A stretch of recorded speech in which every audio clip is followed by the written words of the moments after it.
welcome, and today we'll be playing Hearts of Iron 4, and we'll be playing as Omsk, because, well, you might not have voted for Omsk. In fact, nobody voted for Omsk. But the answer is simple. Democracy is a joke, and of course, as we all know, the Great Child isn't a joke. Omsk starts off in a pretty bad position. So we're a really small nation, located in Siberia. Both things are pretty bad just right off the bat there.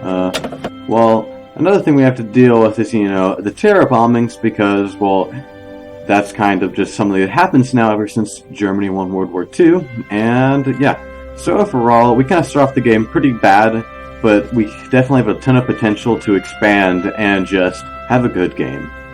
Another thing we have to contend with is the fact that our leader is dying, and as such, that will definitely be affecting the game as we play it. So, this little focus right here, once it is clicked, that means that pretty much our leader is going to die at some point just after the focus, but yeah. I just clicked on the focus, meaning our leader is going to change pretty soon to our new leader, Dmitry Yazov. So Dmitry Kardashev has died, and as such we have a new leader, Dmitry Yazov.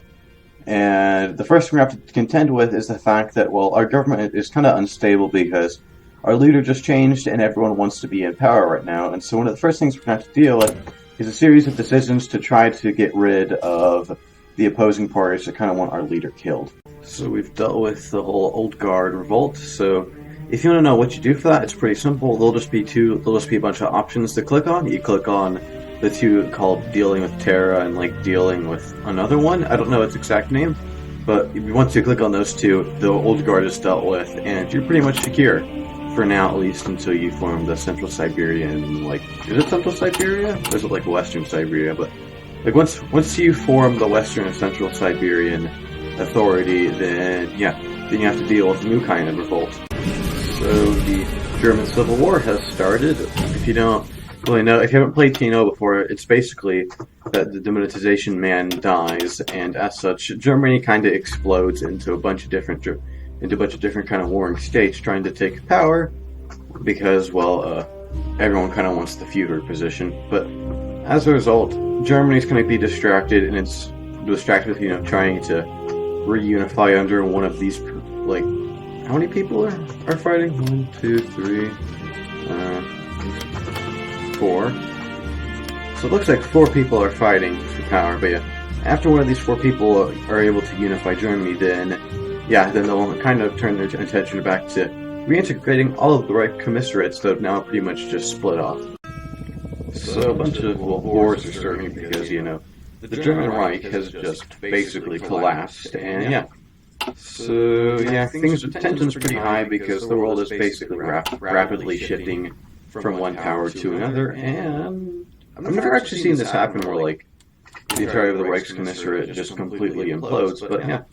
I've never seen this happen. I'm actually kind of curious how this is going to play out. So Central Siberia has been unified. Not the worst issue, I think.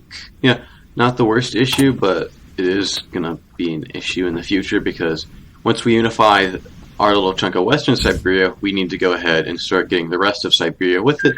Also, I have kind of discovered what happens whenever it just implodes, and that's that it just seems to try to kind of reunify itself, which is a bit of a disappointment, I'll give you that, but it kind of seems like the German Civil War is going to take extra long in this game, which is probably going to play out in our favor. It is time for war, and you might have noticed that their entire army isn't here, and that's because they had to go deal with the border conflict over here. So currently, they can't really stop me because they're on the other side of their nation. Sometimes the AI kind of hands me presents, as you can kind of see by the fact that they moved their entire army away. Well, not their entire army, but they moved any of their army here and made it so I can just encircle half their tanks in one single move. 2 men has capitulated. It really wasn't that hard once they left their entire tank, not whole, but more or less half of their tank divisions right here.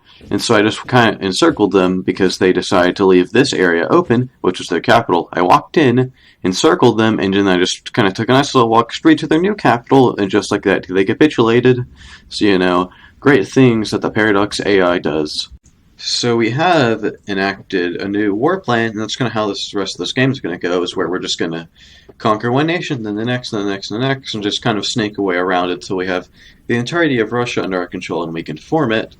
And either that's going to happen, or we're going to get crushed by someone. Could be Germany, could be another warlord, but either way, it's either going to be Russia or it's going to be death. So Speer looks set to win this German Civil War. Well, Göring's Germany is gone, Heinrich's Germany is gone, and now only Bormann's Germany exists. And once that happens, whenever, Bormann's Germany falls, I don't really know what's going to happen, actually, since I've never seen Speer win this German Civil War. But if it's anything like how it usually goes, there'll usually be a bunch of wars to go and kind of reintegrate all of the nations that have left Germany's sphere since the Civil War started. So, yeah, we're at war with another nation, as you can see. I think I was actually at war whenever I did the last little recording bit right there, but yeah, we're at war. This nation kind of seems scary, but they're not, because you just walk into their capital right here, which isn't actually that hard, and they just completely fall over like nothing, like they've just, lost their capital, and yeah. So they're real easy to defeat, because all you need to do is just put a bunch of divisions down here and walk into the capital before they can actually even organize a defense. Yeah, they fell quick. I actually didn't see it because I was looking at some other stuff, mainly actually just the recordings that I just done. But yeah, they fell really quick because I'm guessing, I took this, I manually had them take this, and then the AI kind of kicked in and just walked into their capital, and as a result, yeah, they fell real quick. So all you need to do is just put a bunch of divisions here, have them take this little chunk of it, we'll take this little chunk, and then have them take their capital, and like that, they'll just fall real fast, and they're real fast and easy to capitulate as long as you have enough of an army to just kind of keep your entirety of your borders secured, and just have a bit more down here to walk into their capital. And that's all you really need to capitulate what I believe is the only other West Siberian unifier. So I was looking at other focus trees because we kind of had some time to kill, and I noticed something that one of the states, this is it, but one of our states is currently ruled by a mad scientist that borders us, and that's just something else. I mean, we also have, Himmler, who wants to nuke the world. So, not the most far-fetched thing, I guess, since, we got mad scientist, Himmler, and I feel like there's another strange state. I'll go see if I can find it later, but yeah. Just kind of noticing that there are definitely some weird people in charge of some nations in this game. We are once again at war, as you can see. We have just begun to invade another, warlord. I don't know if this one's going to be hard, it could be easy. I guess we'll just kind of have to find, I know it's going to be easy. Their capitals, we already just got their capital, yeah. This is not going to be a hard invasion at all. I just remember doing this last time, and this one was a bit of a stickler and wouldn't it just wouldn't get invaded. Like, they actually had a proper defense, which was quite annoying. So the nation of Yagur has decided to just invade me. I'm guessing because it was allied to whatever nation was over here. Started with like a Z, but yeah. Now I have to invade them because they were so rude as to go ahead and start marching into my land, which is, just very rude. So I'm a little concerned for my nation's safety because I'm looking at the nations around me that are pretty much unifying their chunks of Russia, and we've got an authoritarian socialist regime over here, an authoritarian socialist regime over here, and we have this nation, we have another authoritarian socialist regime over here that's fighting this nation that is much weaker than, the authoritarian socialist state. So it's just going to be 3 authoritarian socialist states and me, and I'm kind of concerned that maybe they'll all gang up and try to kill me before I can actually conquer the rest of Russia. So, I kind of reloaded the game because, it broke, and yeah. Instead, I get to listen to this creepy music that I think usually plays, because the only time I've ever heard this played was whenever they launched the nuke. So I'm kind of concerned that my game's going to get prematurely ended, because Himmler decided to go a bit of a nuclear fun time with the world.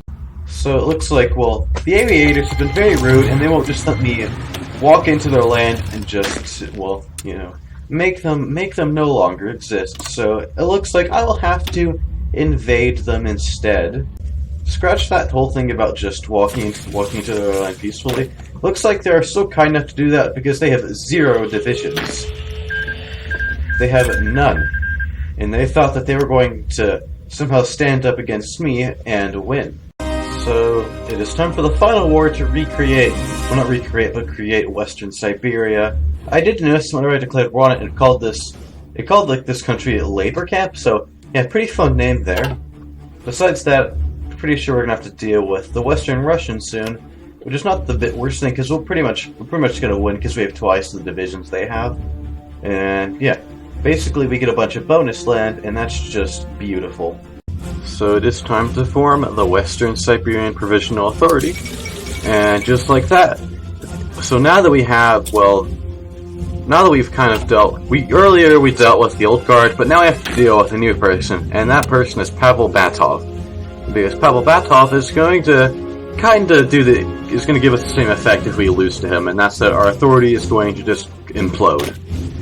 And so, we don't want to get Batov, because that's just going to end badly, but yeah. So we need to deal with Pavel Batov, and we also need to deal with reunifying Russia at the same time. So, to the east, yeah, it's happened. All authoritarian socialist regimes, and then it's just us. On to another note, I'm probably going to end up ending off the video here, because I'm noticing that I've already hit the 11-minute mark, and I do kind of try to keep my videos a bit short. So, if you do want to see more, I'll probably end up just making a second video on Omsk. It could be next episode if you want it then. If you don't want it then I won't. Another thing of note is that I'm thinking about maybe adding, like, instead of just skipping my wars and just not recording them, I'll instead put a time lapse of me doing them. If you're interested in either two of those things, then please say them in the comments. If you thought this video was good, then please like and subscribe, and bye.